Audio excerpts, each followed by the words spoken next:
Bonsoir à toutes et à tous. Dans l'actualité de ce mercredi 6 août, depuis déjà 2 semaines, la cueillette des mirabelles a commencé. Sur le territoire meusien, la production mondiale de ce fruit emblématique du Grand Est, qui se décline en plusieurs produits, provient à 70% de Lorraine. Après une récolte 2024 difficile, les producteurs sont satisfaits de la récolte de 2025.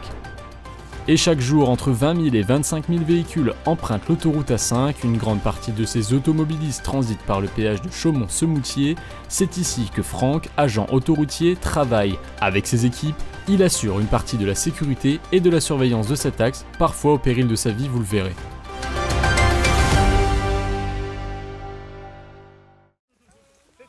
On les appelle les fruits d'or.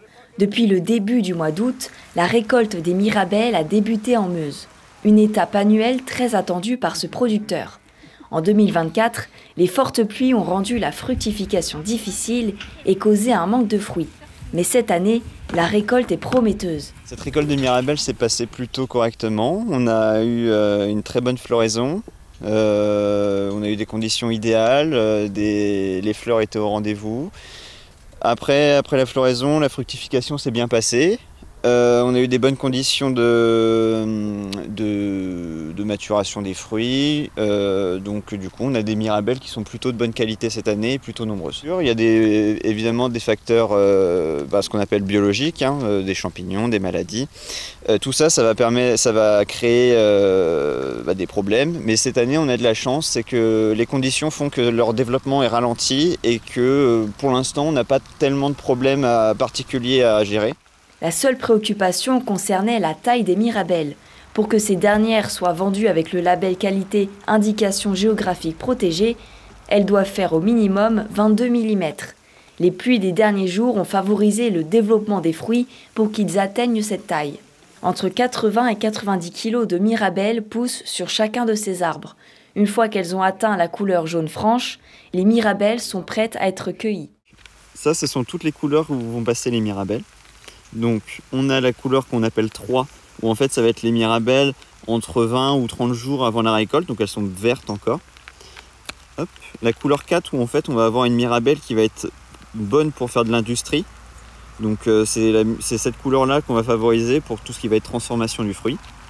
La couleur 5, c'est la couleur où on va privilégier la cueillette, parce que c'est une couleur qui correspond à un taux, le vert est complètement disparu, et on a un beau fruit assez jaune. Et le code 7, donc c'est la couleur maximale que peut atteindre une mirabelle. Donc là, ces mirabelles-là sont quasiment code 7. Pour reconnaître une mirabelle de bonne qualité, les producteurs regardent d'autres critères. C'est une mirabelle qui va être bien sucrée, un peu croquante et avec les parfums un peu typiques, un peu vanillés, un peu, je ne sais pas comment les décrire, mais voilà, c'est ce parfum vraiment typique, donc un fruit bien mûr, cueilli, mûr à point, avec le calibre, la couleur, et puis les petites joues rouges là qu'on aime bien voir apparaître sur les mirabelles. Dans ce verger, la majorité des mirabelles récoltées vont être distribuées dans des marchés ou dans des magasins locaux meusiens. La récolte, quant à elle, devrait prendre fin la dernière semaine du mois d'août. Et voici notre image du jour, une photographie rare capturée dans le parc national de Forêt en Haute-Marne. Un chevreuil entièrement blanc a été aperçu et photographié par un promeneur. Ce pelage exceptionnel est dû à une anomalie génétique appelée leucisme qui provoque une dépigmentation partielle ou totale du pelage sans affecter la couleur des yeux, contrairement à l'albinisme. Ces animaux ne sont pas plus sensibles au soleil, mais leur manque de camouflage naturel les rend plus visibles, et donc plus exposés aux prédateurs.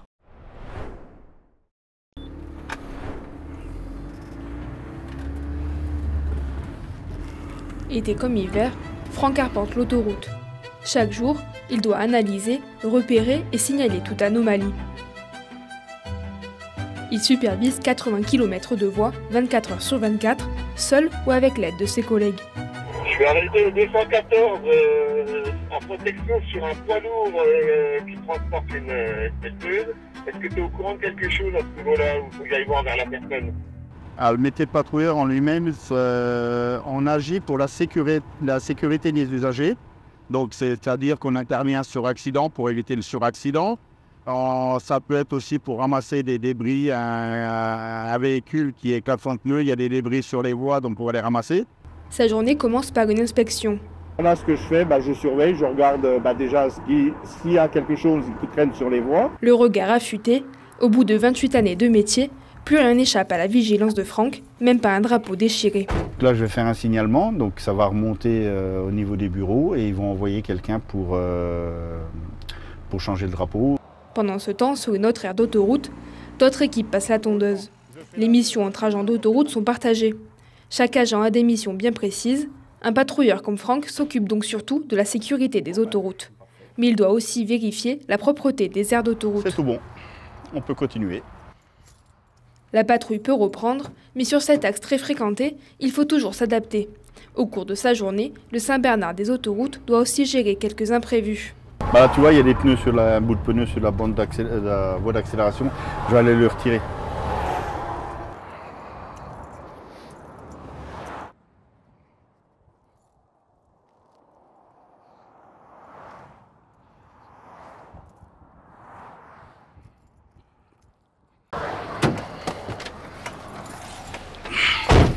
Ça va, ça a été là?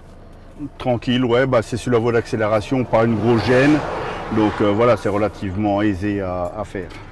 Malgré les risques du métier, la patrouille est pour Franck une mission essentielle qui, même après des années, est toujours aussi excitante. Dans le métier, moi, ça fait, maintenant je fais ça depuis 96, donc ça fait quand même 28 ans. C'est surtout porter assistance aux gens. Ça, c'est le côté humain. Voilà, c'est ça qui me plaît bien. De retour au district, notre patrouilleur est relevé par un autre agent après 8 heures de service. 25 employés travaillent ici, dont 5 patrouilleurs. Donc le district de Champagne intervient sur 2 départements, l'Aube, la Haute-Marne. Sur la partie Haute-Marne, qui est composée d'une 50aine d'agents qui intervient 24 heures sur 24, 365 jours par an, pour entretenir, exploiter, gérer et secourir nos clients sur 100 km d'autoroute, soit 200 km dans les deux sens. Au niveau des clients qui passent sur notre réseau, sur la partie A31, on va être sur une moyenne annuelle de 30 à 35 000 clients jour. Et sur la partie A5, on va être sur 20 à 25 000 clients jour. Ce sont des hommes de l'ombre, anges gardiens des autoroutes. En coulisses, ils veillent à la sécurité des automobilistes. Pourtant, la leur est souvent mise en péril.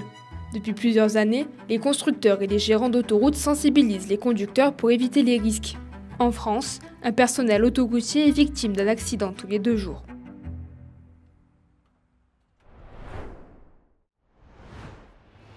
C'est la fin de ce journal et on se quitte sur ces images de Vitry-Plage. Sur la place d'Armes, les transats, le sable, une bibliothèque et des jeux pour enfants permettent aux habitants de partir en vacances à côté de chez eux. L'actualité est à retrouver sur notre site internet puissancetélévision.fr et sur notre application mobile.